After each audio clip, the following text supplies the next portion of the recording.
Do ensure the surface is free from wax and grease. Peel off the 3M tape backing on the new emblem.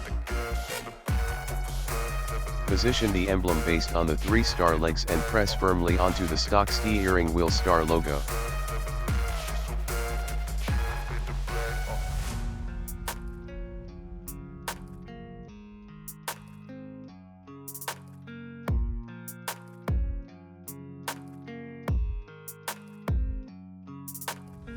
Okay, it is done. Check out the new stunning look.